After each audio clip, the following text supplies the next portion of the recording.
Robinho, on va d'abord commencer par ce qui s'est passé avec Bilal Nadir. On imagine que ça a un petit peu bougé intellectuellement toute l'équipe. Ça vous a peut-être sorti un peu du match? Ouais, ça nous a sorti un peu du match. Et je pense qu'il serait là, on aurait fait beaucoup de trucs avec lui, frustré de sa sortie. On garde la tête haute. Il y a quand même un point positif, c'est vos deux buts, votre magnifique entrée. Ça, je remercie encore la confiance du coach. Il me la donne, je dois lui montrer que je suis capable de faire des grandes choses. Merci beaucoup. On va vous laisser vous mettre à l'abri parce que c'est le déluge ici. À Marseille, au stade Vélodrome, les choses ont été compliquées pour les Marseillais. On file retrouver nos commentateurs en direct au stade, Smaïl Bouabdella et Jean-Louis Gasset. Bonsoir les amis, pour nous redérouler, vous aussi, cette folle soirée là-bas. Ouais, on n'a pas eu 8 buts, on vous le dit tout de suite, mais on a eu du spectacle, on a eu un déluge, 2 buts, un déluge. Ici au stade Vélodrome, beaucoup de pluie et une pluie d'absents, notamment du côté de l'Olympique de Marseille pour Roberto De Zerbi, une équipe de Marseille qui fait du surplace en championnat. Et ici au Vélodrome, ça faisait depuis le 20 mars que les Olympiens n'avaient pas gagné toute compétition confondue sur leur terre. Merci Smaïl, merci Jean-Louis. On essaye d'avoir d'ici la fin de cette soirée d'autres nouvelles, si possible, de Bilal Nadir depuis Marseille et on vous les transmettra bien entendu si elles nous arrivent. Merci Jean-Louis et Smaïl. On insiste nous en plateau quand même sur les atouts majeurs, c'est le cas de le dire, des deux équipes, deux joueurs qui ont 18 ans. D'abord Robinho Vaz, Swan et Rémi, qui a failli changer totalement la face de ce match. Swan. Ouais, majeur à peine, mais en tout cas énormément de responsabilités pour lui. Et Smaïl a bien fait d'insister dessus, c'est quand même la deuxième fois sur ce match-là que Angers est en danger sur un corner de leur part. Et Robinho Vaz qui vient changer la face d'un OM qui était apathique en première période et qui relance le match de manière immédiate. Ça a déjà été le cas contre Le Havre quand l'OM était dans le dur. C'est lui qui sonne la révolte contre Metz aussi. Donc dès que Marseille est en difficulté, Robinho Vaz il fait la différence. Et ici, Rémi, Paul Georges, la prise de balle, la qualité, c'est exceptionnel. Ouais, ce contrôle qu'il met dans le sens de la marche et derrière le petit crochet et derrière il est clinique.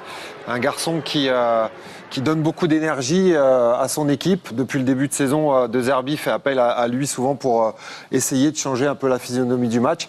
Et il a beaucoup d'énergie, beaucoup de qualité.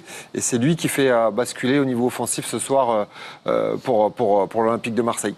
Incroyable, la fougue de la jeunesse ce soir au Vélodrome, Robinho Vaz qui change complètement l'équipe marseillaise qui était effectivement en grande difficulté, notamment défensivement. Et puis en face, Paul Georges, 18 ans également, Sidiki Chérif, 3e but consécutif en Ligue 1 lors des 3 derniers matchs. Ah oui, super découverte que ça nous a présenté en début de match.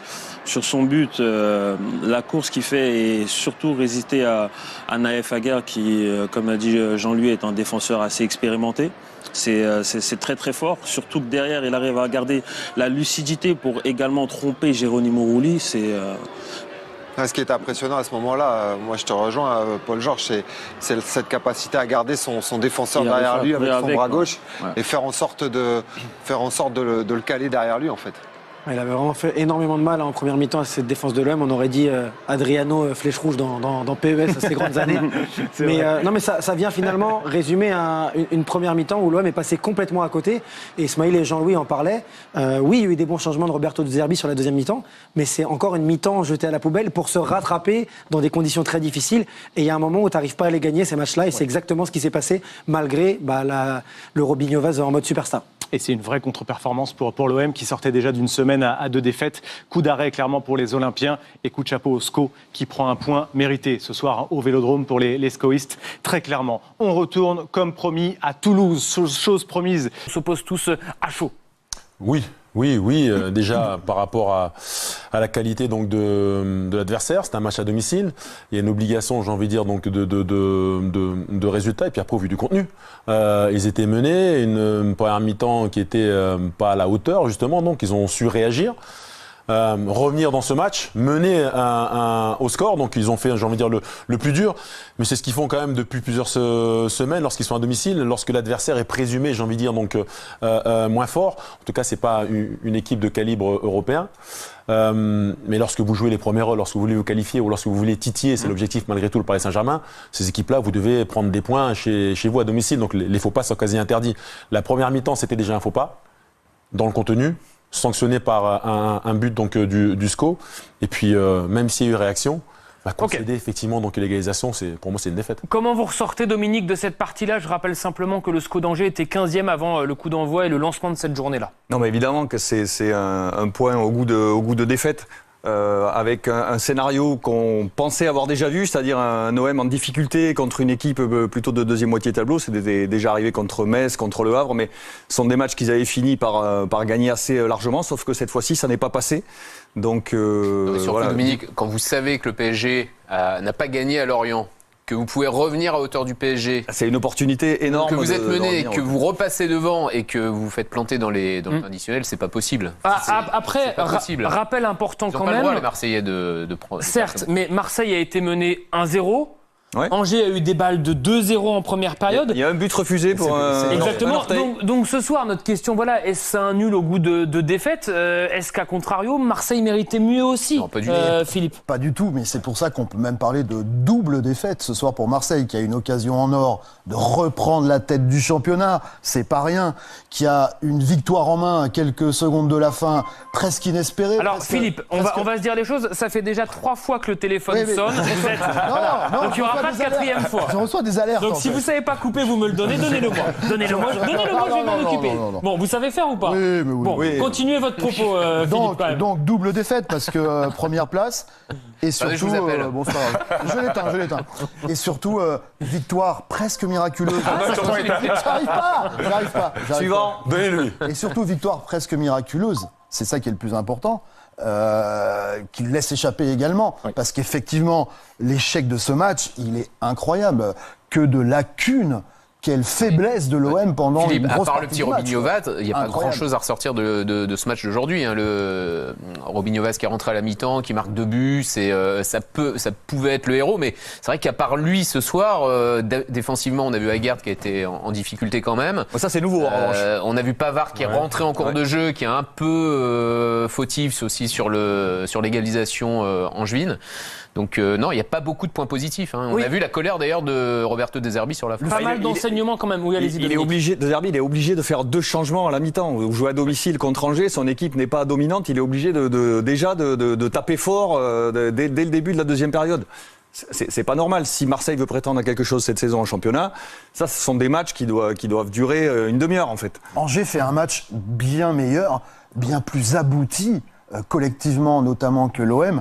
L'OM a eu un problème constant dans ce match de déséquilibre défensif, mais incroyable quoi. Chaque fois que Angers ressortait, ils ont souffert en transition, mais ils ont vraiment souffert. Situation de but, surnombre ou danger de partout, étonnant. Ce sont des matchs que les Marseillais, pour l'instant, dans l'aspect mental, dans l'approche de ces rencontres-là, ils ont du mal. C'est-à-dire que lorsqu'ils sont présumés, donc ils ont cette obligation de résultat, cette obligation de gagner, parce que l'adversaire est censé être inférieur. Encore une fois, c'est pas un adversaire calibré pour les premières places, donc ils doivent prendre ces 3 points. Ils entament ce match-là à chaque fois avec beaucoup trop d'humilité, sans trop de conviction, pas l'intensité en tous les cas qu'il faut pour directement, d'entrée de jeu, montrer à l'adversaire que non, ce soir c'est nous, on est chez nous, on va s'imposer, vous êtes là, entre guillemets. Non, justement, ils laissent vivre l'adversaire, ils laissent l'adversaire prendre confiance et ils sont perpétuellement en réaction. Donc sur les différentes sorties, ils ont été capables de réagir et de renverser et d'apporter de la folie même pour mettre 3, 4, 5 buts. Et là, ce soir, ça n'a pas eu du tout. À aucun moment, ils ont réussi à emballer, même quand ils ont égalisé, à réellement emballer. Et cette folie-là, ce soir, elle est symbolisée par Robinho Vaz. Alors, ok, c'est la belle histoire, doublé, 18 ans seulement. Olivier, mais c'est trop léger ce soir. On ne peut pas s'en remettre qu'à lui. C'est la preuve que quelque chose cloche. Oui, c'est que collectivement, ça ne va pas. C'est que, mine de rien, ils sont à 3 matchs consécutifs sans victoire, l'OM. Sporting Portugal, défaite. Voilà. Championnat lors de la dernière journée, défaite et match nul ce soir. Et là, à domicile contre Angers, match nul. Et ça aurait pu être pire, on l'a dit, parce que dans le contenu, c'était moyen.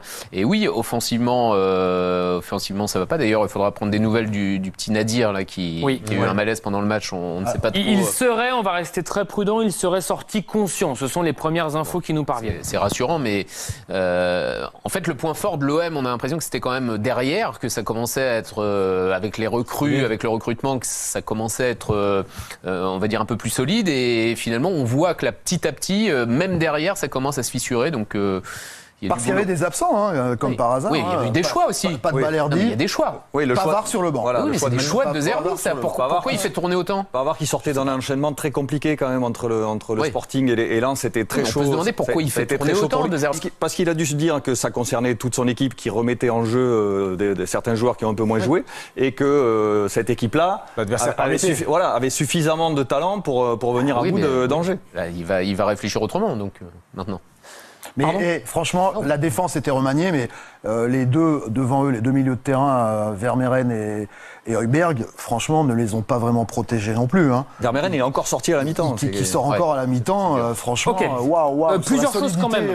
Oui, Philippe, le classement quand même. Important quand même de vous préciser ce soir que l'Olympique de Marseille est 3e à 2 points seulement du Paris Saint-Germain, donné à avoir en tête. Oui, deux questions. Par Monaco. Oui, dépassé par Monaco. On va se projeter dans un instant, mais on est quand même bien d'accord là qu'on parle d'un club que l'on annonçait ou que l'on imaginait il y a une dizaine de jours capable de titiller le Paris Saint-Germain. On parle quand même du même club, juste pour qu'on soit d'accord ensemble. Si on regarde le classement, je vous pose la question. Si on regarde le classement, ils le peuvent encore. Oui. On a 5 équipes en 2 points. Sauf qu'il y a le classement et il y a le contenu. Le contenu ce soir, Philippe l'a dit, c'est pas un contenu de top 3 ce soir. Certes, mais on parlera du contenu du Paris Saint-Germain tout à l'heure.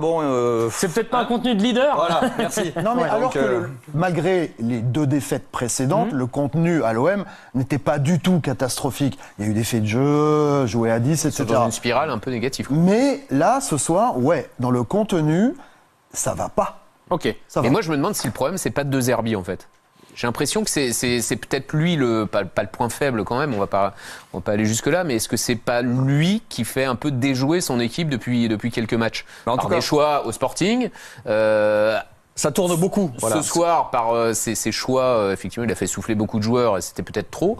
Donc, est-ce que c'est pas de Zerbi finalement aujourd'hui Après, on peut pas défoncer maintenant ce qu'on vantait il y a quelques semaines en disant ça y est, Marseille a un effectif riche, a des postes doublés, a des joueurs pas enflammés. Est-ce que la victoire contre le PSG n'est pas un trompe-l'œil par exemple? Ce que je vois, c'est que depuis qu'il a dit du calme à Marseille, on n'est pas là pour jouer le titre. Enfin voilà, depuis qu'il a eu un discours un peu d'apaisement parce qu'il a peut-être senti que l'environnement prenait feu.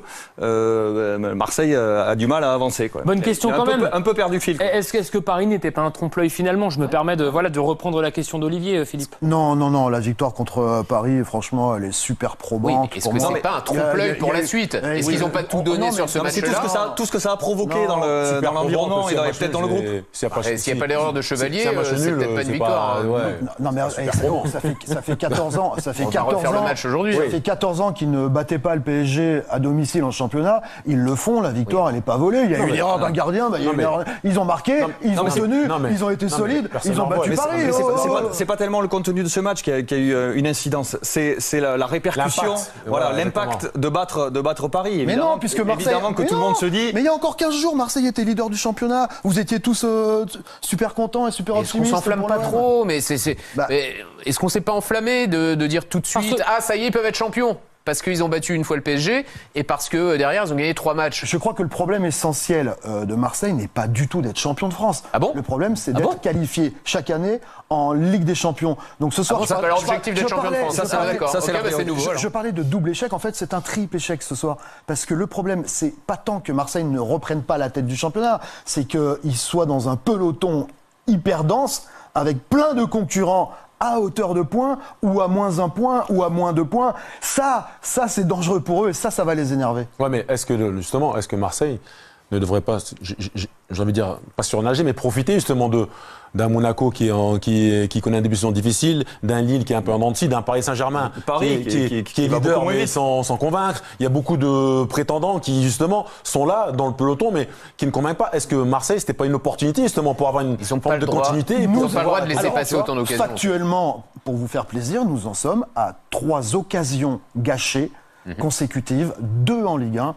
Oui, mais pour le coup, je vais prendre parti, mais José a raison. Quand vous êtes l'Olympique de Marseille, ce soir, Paris, on va en parler, a fait match nul à Lorient. Vous avez l'occasion quand même de leur grappiller 2 points supplémentaires, 2 points de plus. Vous ne le faites pas, vous pouvez même passer leader, redevenir seul leader ce soir. Ça, à un moment, si vous prenez pas votre chance maintenant, vous allez le payer. Et la chance est peut-être passée dès ce soir. C'est là où je trouve la défaite, entre guillemets, qui est ce match nul, particulièrement contrariant ou contrariante. Oui. Car effectivement, dans ce contexte-là, je ne comprends pas pas comment cette équipe arrive aussi au coup d'envoi et pendant toute la première période, petit pied, comme si elle fouettait. Et Philippe, est-ce qu'ils ont l'effectif pour jouer tous les 3 jours? On peut se poser la question. On a tous dit que l'effectif était. Oui, il y a autant de changements. Vous avez vu le niveau aujourd'hui? Il a été constitué pour, mais Paris aussi il fait 50 changements entre les matchs. Et on ne se pose pas la question de savoir s'ils ont l'effectif pour. Dominique, en termes de niveau, on voit bien que ce soir, il fait beaucoup tourner et que l'équipe n'est pas au niveau. Mais sur un match comme ça, comme ce soir, même s'il a fait tourner, Greenwood, tu l'as pas vu.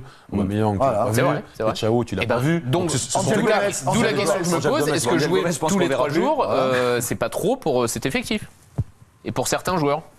J'ai l'impression qu'il y a un peu la réponse dans la question. En tous les cas, que Olivier soulève une bonne interrogation. Non, mais après, c'est encore une fois, c'est peut-être si ça avait été justement, bon, ça arrivera jamais à mercredi, mais la réception de Monaco, pas sûr qu'ils abordent le match de la même façon. L'adversaire ne rend pas côté Marseille. Peut-être certains joueurs ont besoin d'un discours différent, de quelque chose. Après, José, ils peuvent pas jouer à 100% que contre les gros. Enfin, votre championnat, vous le gagnez contre ces équipes-là. Mais là, je suis entièrement d'accord avec toi, mais c'est dans leur approche justement. Là, c'est vraiment mental. Je pense pas que ce soit physique, parce que je pense ah oui, il y a du mental. Ils ont la capacité, ces joueurs-là, à faire la différence face au SCO, à cette défense. Mais vous savez, justement, moi, je voudrais revenir sur les choix de De Zerbi, qui fait énormément de tournées, qui change beaucoup son équipe, parfois qui nous surprend avec, y compris en Ligue des Champions, des joueurs qu'on n'entend pas. Je trouve que c'est la différence avec Paris, où ça tourne énormément. À Paris, on connaît l'équipe type. On la connaît. Type. Et là, il n'y a pas d'équipe type. On ne sait jamais qui va jouer, où et comment. Et si vous reprenez les 2 matchs d'avant, il y a eu des changements en cours de match. Il y a des joueurs qui ont changé de poste en cours de match. Parfois, je me demande si certains joueurs n'ont pas un peu perdu le fil et ne savent plus trop où ils en sont dans cette équipe. Enfin, il n'y a pas d'équipe type, il y a quand même une ossature. Je suis désolé, vous savez très bien qu'à Marseille... Reprends les compos en Ligue des Champions, trouve-moi l'ossature. Ok, il n'y a pas l'équipe type. Rouli titulaire. Oui, tu vas avoir Rouli, Aguerd, Højbjerg, t'es même pas sûr, Aubame, t'es même pas sûr. Si, tu sais que devant, tu vas avoir Aubameyang, Paixão et Greenwood. Tu sais que dans les buts, tu vas avoir Rouli, tu sais que derrière, tu vas avoir Pavard, Aguerd, Balerdi, quand même. Non, c'est pas une certitude. Après, il y a un ou 2 postes selon le système. Ça fait 5 joueurs, Philippe. Ça fait 5 ou 6 joueurs et il en reste un peu quand même. Mais est-ce que c'est une obligation d'avoir forcément l'équipe type quand tu as la chance d'avoir un effectif riche tout se discute. Mais la preuve quand même que ça pose des difficultés. Moi, quand vous me parlez d'effectifs riches, je l'ai déjà dit la semaine dernière et je le redis, je crois qu'il est riche derrière et au milieu, mais pas assez devant. Parce que ça sera toujours les 3 mêmes attaquants avec Angel Gomez, selon le système, ou pas. Mais de voir que l'OM, et encore il s'en est bien remis finalement, c'est ça qui est paradoxal, s'en remettre aux jeunes Vaz. Oui, c'est ce qu'on disait. Pour amener du tonus offensif dans cette équipe, pour moi, ça prouve que là aussi, ils ne peuvent pas acheter la terre entière, mais offensivement, dans ce secteur-là, ça pourrait être plus et mieux fourni. Le Paris Saint-Germain dans un instant, le cas également d'Habib Beye. Le match nul ce soir du Stade Rennais, simplement pour Marseille, Auxerre le week-end prochain, avant-dernier, et surtout l'Atalanta la semaine prochaine, Ligue des Champions sur Canal. Le rendez-vous d'ailleurs s'affiche. Est-ce que ce sera mercredi prochain? Est-ce que ce que vous avez vu ce soir, José, on terminera là-dessus, est de nature à... Alors, vous inquiétez, oui, mais à quel degré, j'ai envie de dire? Concernant Marseille? Bien sûr. M'inquiéter, non, parce que avant l'Atalanta, ce qu'on a vu ce soir, ne vous inquiète pas. Non, parce que c'est une équipe, c'est un club qui vit comme ça, donc ça fait 3 matchs en victoire là. Oui, mais bon, justement, ils vont réagir, je pense. Ils ont intérêt à réagir à Auxerre, et ça sera pas facile. Vous pensez, José, que l'OM a cette capacité à passer à côté contre Angers et à appuyer sur le bouton en Ligue des Champions contre l'Atalanta et à faire le travail? Ils sont capables de tout, mais ils ne me surprennent pas à ce niveau-là. Ils sont capables de, effectivement. Donc là aujourd'hui, ils sont pas encore dos au mur en Ligue des Champions. C'est un autre contexte.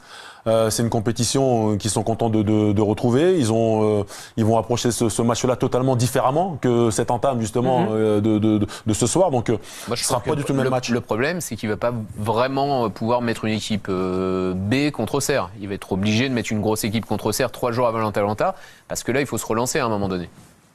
Oui. Après. Il y a effectivement donc il y a une obligation de résultat donc face à Auxerre aussi qui est en grande difficulté. Donc il y a une obligation effectivement suivant son de départ. Mais moi c'est des séries donc ils sont dans une série négative. Mais ils sont pas encore. Les années précédentes, je pense qu'à ce moment-là de la saison, avec autant de déceptions, il y aurait déjà le feu entre guillemets. Moi je trouve qu'il y a un point du PSG. Je trouve qu'aujourd'hui au-dessus justement donc la direction ils essaient de calmer, d'être plutôt tranquille. Donc il y a un peu de sérénité qui s'en dégage. Parfois on est déçu parce qu'on aimerait que ce soit un peu plus bouillant, mais je trouve que voilà, ils peuvent pas tout gagner, mais c'est une déception ce soir, mais je pense qu'ils sont capables de réagir en Ligue des Champions. Le match nul donc ce soir de l'Olympique de Marseille à domicile face au SCO d'Angers. Autre résultat qui a évidemment son importance.